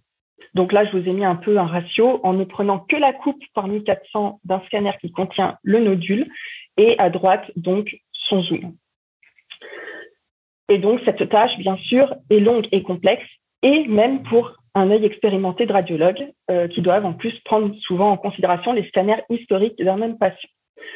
Et pour mieux capter la complexité donc, de cette tâche, je vous propose un instant de regarder ces deux images et de réfléchir à laquelle contient un nodule selon vous. Celle qui contient le rond ou celle qui contient le carré. Eh bien, c'est l'image de droite. Et pour ça, pour se faire une idée, il faut arriver à placer dans le contexte. Donc, c'est pour ça que je vous ai mis une animation autour des coupes, autour de ces nodules, enfin, autour de ces lésions. À gauche, on voit que dans le rond, l'élément est en train de bouger, alors qu'à droite, il est quand même assez stable. Et c'est ce qui permet, a priori, de distinguer ce qui est un nodule ou pas, en tout cas, de manière sommaire. Après, si on va un peu plus loin sur comment détecter si c'est un nodule malin ou bénin, je vous propose de faire le même exercice, de comparer ces deux images qui a priori se ressemblent. Et je tiens à vous préciser que le caractère malin ou bénin d'un nodule ne peut être validé que par prélèvement de tissu, comme par exemple par une biopsie. Et ce sont des actes médicaux qui peuvent provoquer des complications médicales, puisque ce sont des ponctions dans des poumons qui sont en général abîmés de fumeurs. Donc voilà, j'espère que vous vous êtes fait un avis sur lequel des deux nodules est malin. Et en fait, c'est un peu difficile de pouvoir prendre sa décision sur un seul scanner. L'intérêt, c'est d'utiliser des scanners antérieurs, de voir l'évolution du nodule. Donc là, on voit une évolution sur 3 ans, T0, T1, T2. Et on voit que le nodule qui est en haut n'existait pas la première année. Il y avait un petit quelque chose qui apparaissait la deuxième année. Et finalement, sa taille a énormément évolué. Donc, c'est un des critères qui permet de distinguer un nodule malin d'un nodule bénin. Mais bien sûr, l'idée, c'est pas d'attendre que le nodule ait pris des proportions énormes et soit effectivement malin, mais à un stade avancé. L'idée, c'est de pouvoir détecter des signes plus précoces, les scanners précédents, quand le nodule est bien sûr visible. Donc, pour résumer, pour être une aide efficace pour le radiologue, l'IA doit être capable d'identifier ce qu'est un nodule, et ce, indépendamment de sa forme et de sa taille, mais aussi caractériser la malignité sans attendre que le nodule soit que ce soit à un stade avancé. Alors, maintenant qu'on a vu l'intérêt d'introduire l'IA pour aider les radiologues, comment faire pour qu'une IA soit fonctionnelle? Et donc, on va voir techniquement comment apprendre à une IA à avoir des résultats au moins comparables aux humains. Mais encore une fois, il faut garder en tête la responsabilité humaine. C'est le médecin qui doit garantir la préconisation de suivi pour un patient donné en fonction de son état. Alors, je vais vous faire un petit topo général sur l'IA en dehors de la santé, comment ça se passe. On a d'abord des données variées, un peu comme des logos de toutes les couleurs, de toutes les formes, et il faut les classer en fonction d'une certaine pertinence. Nous, ici, ce qui nous intéresse, c'est les Lego qui appartiennent à un projet de Lego créateur et non pas les Lego de Lego City. On n'a pas besoin d'un hélicoptère, on ne veut pas ce genre de pièces. Donc, on va d'abord préalablement prendre à la main les éléments qui nous intéressent, mettre de côté ce qui ne nous intéresse pas. Et le but, c'est d'associer chaque élément qui nous intéresse avec un label intéressant et l'autre catégorie, un label ne nous intéresse pas, pour que la machine apprenne à associer les éléments qui caractérisent visuellement ces pièces de Lego qui nous intéressent par rapport à celles qui ne nous intéressent pas, pour qu'ensuite, sur de nouvelles pièces qu'on ne lui a pas encore montrées, elle puisse dire par défaut, ça nous intéresse et ça ne nous intéresse pas. Et puis, si on essaye de se représenter comme un peu dans la science-fiction, ce que c'est l'IA, on arrive à se représenter un petit robot qui, à la fin, non seulement est capable de faire ce qu'on lui a demandé, mais après, nous construit des prototypes assez gigantesques et magnifiques. Mais revenons à un contexte un peu plus concret. Donc, l'IA en santé, c'est plus complexe que ça. Parce que déjà, les données ne sont pas aussi accessibles que les autres types d'images, parce qu'il faut bien sûr avoir des accords réglementaires pour garantir le respect des données personnelles de santé. Donc, pendant quelques mois, on va rêver à tout ce qu'on peut faire avec ce précieux trésor, les fameuses données de l'hôpital. Puis, on va s'apercevoir qu'il va falloir aussi les structurer et les nettoyer pour les adapter à un format particulier pour que les algorithmes puissent les traiter. Parce qu'un algorithme, ce n'est pas un cerveau humain, il lui faut y mâcher le travail. Donc, dans notre cas, nous allons identifier nos nodules qui sont décrits dans les rapports de radiologues et associer un statut, malin ou bénin. Puis, le principe, c'est d'apprendre à l'algorithme une fonction qui, à partir d'une image de nodule, est capable de rendre une probabilité que ce nodule soit un cancer. Et ensuite, nous appliquons cette fonction au nodule d'un autre ensemble, parce que le but, c'est de tester la robustesse de prédiction sur un autre ensemble. Voilà. À la fin, le but, c'est d'avoir nos prédictions aussi proches que possible de la vérité terrain. Donc, c'est-à-dire s'il y a eu des biopsies, est-ce que le nodule est vraiment malin ou pas? S'il n'y a pas de biopsie, on part du principe qu'il est censé être bénin. Et si on est au moins aussi bon que les praticiens, on peut peut-être envisager de rentrer dans une étude clinique, mais sinon, il faut revenir sur les cycles antérieurs pour vérifier qu'il n'y a pas des erreurs, aussi bien dans les annotations d'images au début ou dans les paramètres de notre algorithme. Alors, je viens de vous parler de performance, mais justement, comment est-ce qu'on évalue les performances de l'IA? En tout cas, dans notre cas, on a deux métriques importantes. La sensibilité, qui consiste à minimiser le risque de rater des nodules malins. Alors là, je vous ai donné un petit exemple pour vous expliquer ce que c'est, ce genre de faux négatif, c'est de dire à une femme visiblement enceinte qu'elle n'est pas enceinte. Et puis, la spécificité qui consiste à éviter de rappeler des patients qui n'ont pas le cancer pour des examens invasifs inutiles. En général, on a un peu plus de tolérance sur les faux positifs parce que, bien sûr, le principe de précaution, c'est d'éviter de rappeler, justement d'éviter de rater des cancers. Alors, plus concrètement, voilà les résultats de l'Einstein. Le principe, c'est de prendre les nodules d'un patient répertorié dans l'étude clinique. L'année du diagnostic, le but, c'est de voir si au moins un des nodules était considéré comme malin. Si c'était le cas, on a voulu fixer un seuil dans notre algorithme pour nous forcer à avoir au moins autant de nodules malins, considérés comme malins, que ce que les radiologues avaient donné. Et c'était 100% évidemment l'année du diagnostic. Et à partir de ce seuil, on a appliqué ça aussi pour les nodules bénins. Et on avait 82% de nodules bénins considérés comme bénins, contre seulement 58% chez les radiologues. Donc, en théorie, si on avait appliqué l'IA, on aurait pu éviter la moitié des biopsies. Mais encore une fois, ce n'est que de la science-fiction. C'est seulement rétrospectivement parlant qu'on peut vous dire ça, mais concrètement, dans la vraie vie, c'est le médecin qui aura le dernier mot et qui, en fonction de son expertise, pourra dire si oui ou non cela fait. Ces résultats ont été présentés lors d'un congrès européen de radiologie, ECR 2020. Mais il y avait aussi un autre enjeu, c'était est-ce que les nodules malins visibles un an avant étaient potentiellement caractérisés comme malins par notre algorithme. Les radiologues de cette étude avaient identifié 70% des nodules malins un an avant comme étant possiblement malins, même si la biopsie a indiqué le contraire à ce moment-là. Nous, on a levé 76% des cas comme étant malins. Et concernant les bénins, on a toujours gardé un grand taux de spécificité de 80% contre 25% pour les radiologues de cette étude. Et donc, du coup, ce projet va pouvoir continuer à se développer grâce à différents financements, comme on l'a annoncé en introduction, des financements grâce à des appels à projets faits par AstraZeneca, Cancéropole, l'Université Côte d'Azur et le département 06. J'en profite donc pour les remercier de la confiance qu'ils portent à ce projet. Et cela m'amène à vous parler de ce cercle virtueux de comment on fait pour qu'un projet puisse fonctionner et s'intégrer dans un écosystème. Évidemment, au début, on doit avoir accès à un certain nombre de données pour pouvoir faire un prototype, qu'il soit convaincant et qu'il s'inscrive dans une dynamique potentiellement politique et sociale, comme la santé du numérique, la santé numérique, le dépistage du poumon. Et si on a convaincu le jury, on récupère des financements qui nous permet bien sûr d'obtenir une infrastructure, des machines de calcul qui se chiffrent à plusieurs dizaines de milliers d'euros, performantes pour pouvoir produire de nouveaux algorithmes et surtout recruter une équipe compétente qui pourra pousser un peu plus loin ce prototype et ainsi de suite. Mais voilà, je souhaite aussi vous rappeler que si on évalue une IA avec des métriques, il ne faut pas oublier que seuls les radiologues sont capables de donner un sens à ces chiffres et de replacer le patient au cœur de la médecine. L'IA peut aider à soigner, mais c'est l'humain qui prend soin. Et cela va m'amener donc à aborder les enjeux qui se cachent derrière l'IA en santé.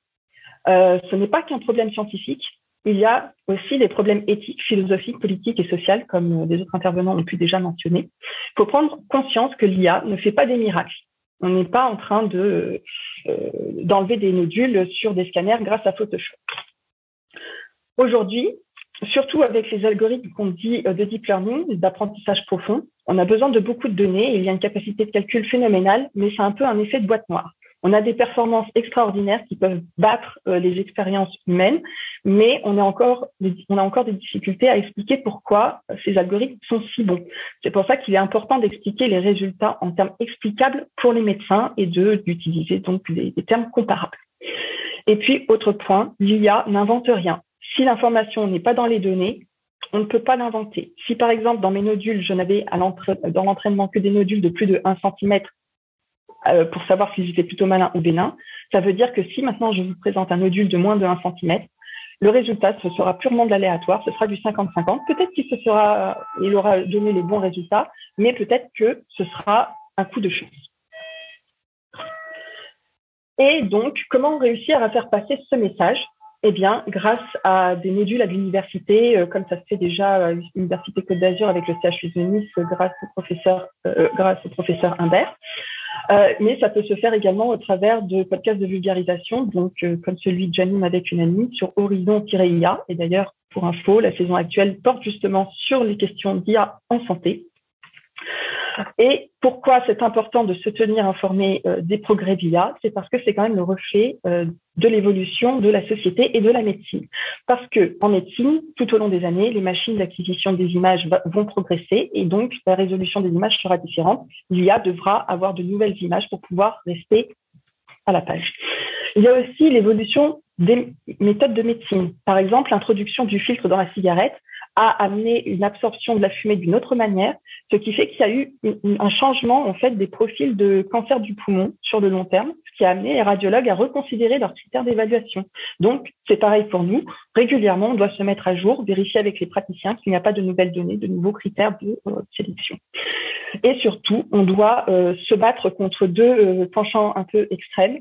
C'est d'un côté les médecins qui pensent qu'ils vont être remplacés par l'IA et que du coup, par crainte, n'osent pas collaborer avec nous, ou d'un autre côté, ceux qui pensent que l'IA va complètement les supplanter. Et pour eux, ils vont fermer les yeux sur les résultats en disant « mais oui, c'est tout à fait ça, je n'ai même plus besoin de donner mon avis ». C'est faux. L'idée, c'est de garder la responsabilité du médecin derrière la machine. Et puis, aussi, reflet de la société. Comme je vous ai dit, l'enjeu du dépistage, c'est un peu un enjeu politique, un enjeu social. Est-ce que oui ou non, on va rentrer dans un dépistage systématique? Mais c'est aussi par rapport aux patients qui ont de plus en plus accès à des nouvelles technologies qui permettent de monitorer leur santé, comme l'Apple Watch, mais qui n'ont pas forcément conscience de toutes les thématiques qui relèvent des protections des données personnelles, qui relèvent de l'éthique. Et il est donc important de noter lors de différents débats. Et donc, il y a quelques messages qu'il faut garder en tête.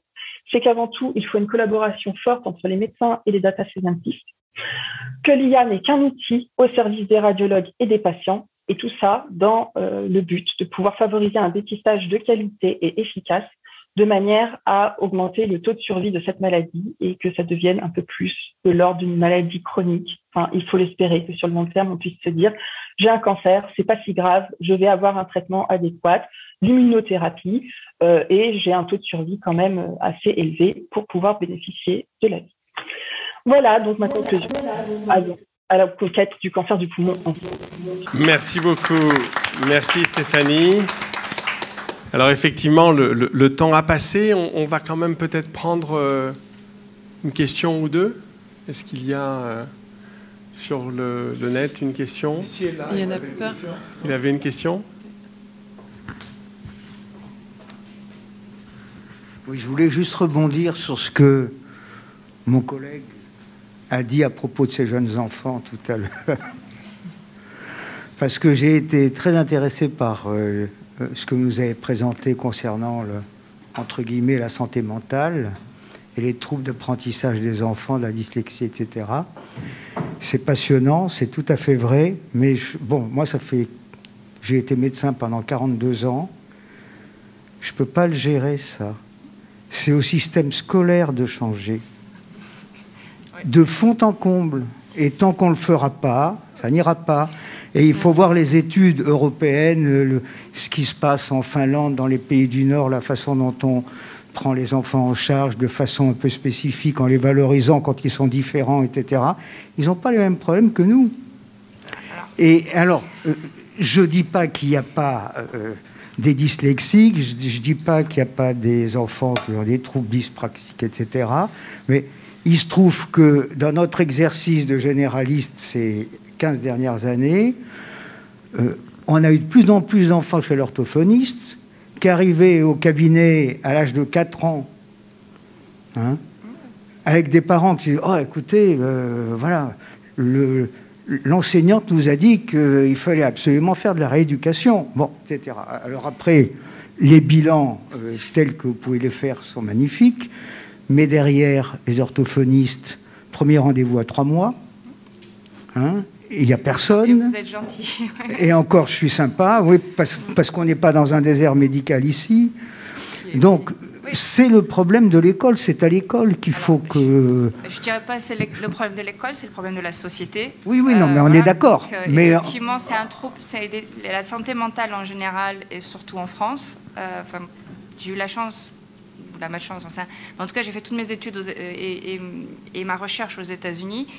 Quand je suis revenue en France pour faire ma recherche en France sur les troubles du neurodéveloppement, il y a une méconnaissance de la santé mentale en général et des troubles du neurodéveloppement depuis l'école jusqu'aux médecins et les gens en général. Donc, il y a toute une éducation à faire. Il y a une démocratisation qui passe aussi par l'éducation.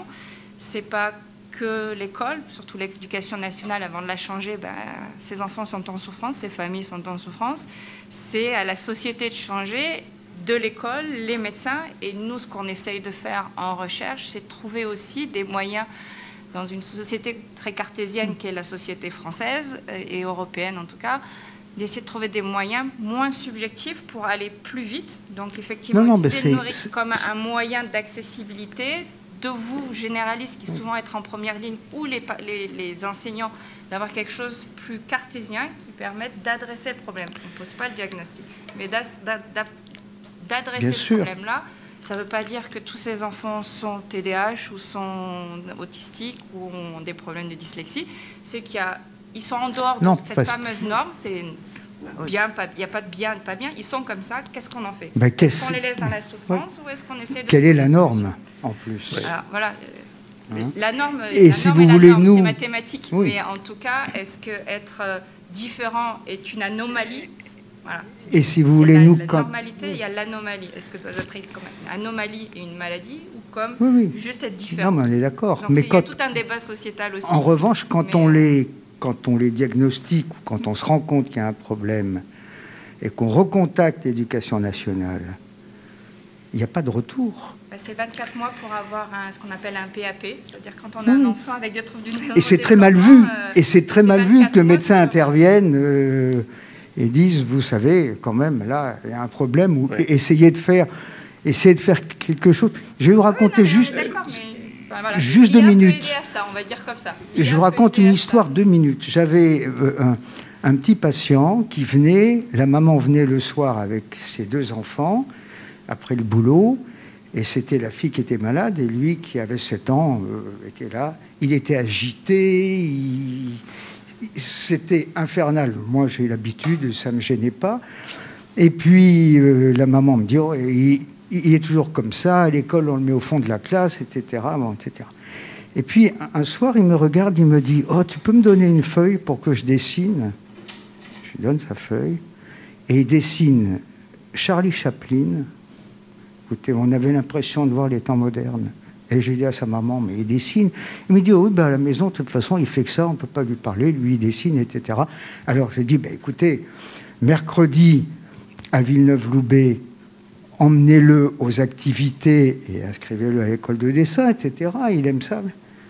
On m'a dit, ah, non, mais j'ai demandé, c'est pas possible. On peut l'emmener au foot, mais pas au dessin. Voilà. Et tout est... Non, mais tout le système est comme ça.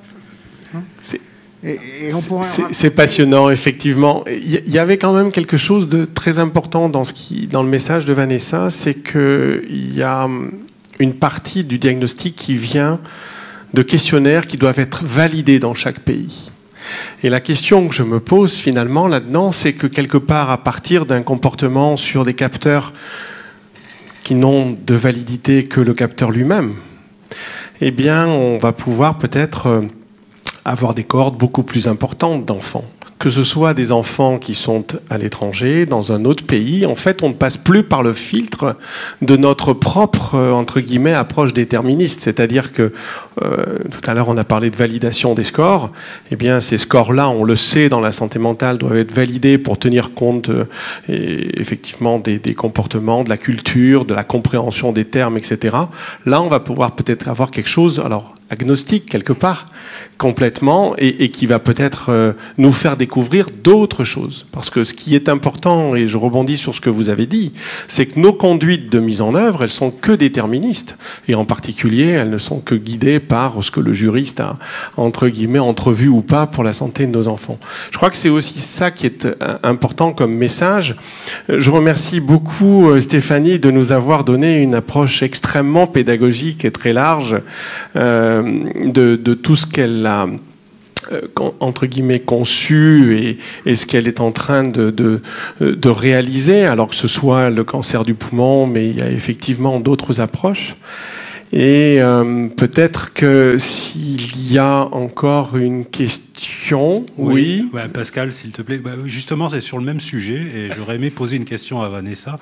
Alors, je suis assez d'accord sur le constat en termes de prise en charge. Donc, on a compris qu'il y a des solutions basées sur l'intelligence artificielle pour aider au diagnostic. Mais est-ce qu'à votre connaissance, il y a des solutions à base d'intelligence artificielle pour aider à un meilleur apprentissage? C'est-à-dire, quand vous avez diagnostiqué une dyslexie, est-ce qu'aujourd'hui on réfléchit aussi à des outils qui permettent à ces jeunes patients qui sont atteints de ces dys de pouvoir justement faciliter leur apprentissage de manière un peu autonome quelque part, puisqu'on voit effectivement que c'est un peu compliqué dans un cursus scolaire classique encore aujourd'hui de les prendre en charge? Alors, oui. Et de la part du domaine de la médecine clinique et de la part de l'éducation nationale, où effectivement il y a des logiciels, des jeux, et puis d'autres, alors là j'ai pas tout en tête, mais surtout effectivement je me suis intéressée surtout sur tout ce qui est thérapie digitale, mais effectivement il y a des outils qui existent pour aider à la remédiation, à comprendre différemment, à aider un enfant qui est dyslexique à évoluer dans un milieu scolaire différemment. Donc, il y a des outils qui arrivent. Il y en a encore très peu qui sont cliniquement validés. C'est là où je voulais pointer aussi une vigilance, c'est qu'il y a plein d'outils. Combien sont validés cliniquement? Il n'y en a pas tant que ça. Donc, et valider cliniquement, c'est pour les équipes de recherche comme pour une start-up, c'est très coûteux. Faire un essai clinique, ça c'est en millions d'euros, pas en centaines de milliers d'euros. Même si on utilise de l'IA, c'est très réglementé par rapport au reste de l'Europe aussi. Et donc c'est toutes ces problématiques-là qu'il faut aussi aborder. C'est que la qualité, ça se paye entre guillemets, mais il y a des solutions qui sont là, qui sont au niveau européen et qui vont aider le praticien à prendre sa décision dans le diagnostic, mais ajouter de la pertinence dans le traitement. Je voudrais vraiment remercier Pascal Staccini et son équipe et tous ceux qui sont intervenus parce qu'on a bien compris qu'on a besoin de l'intelligence artificielle. Beaucoup de gens ont peur de l'intelligence artificielle, mais vous avez vu qu'ils l'ont fait comprendre aujourd'hui, encore une fois, que l'intelligence artificielle est là pour aider.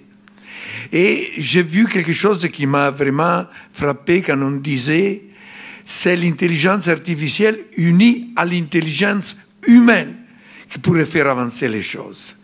Et c'est vraiment ça que nous on cherche de faire comprendre. L'intelligence artificielle n'est pas là pour être contre. Il faut qu'il soit à côté du professeur, qu'il soit à côté des radiologues, qu'il soit à côté du psychologue, qu'il soit à côté de la recherche de laquelle on attend vraiment beaucoup de choses, parce que ce que vous nous avez montré ce soir, moi je dirais qu'il doit être fier d'être dans un département où on a ce niveau de recherche. Nous on parle toujours Côte d'Azur, Et on cherche de dire, mais ce n'est pas seulement Côte d'Azur, c'est Côte d'Azur, terre d'intelligence artificielle. Vous nous avez fait la preuve, on vous remercie. Et je remercie aussi la Maison de l'intelligence artificielle qui nous a donné la possibilité de faire cette conférence. Et on vous dit à la prochaine, qui sera le 22 mars, encore sous des thèmes qui vont nous montrer comme l'intelligence artificielle est là pour nous aider. Merci et bonne soirée à tout le monde.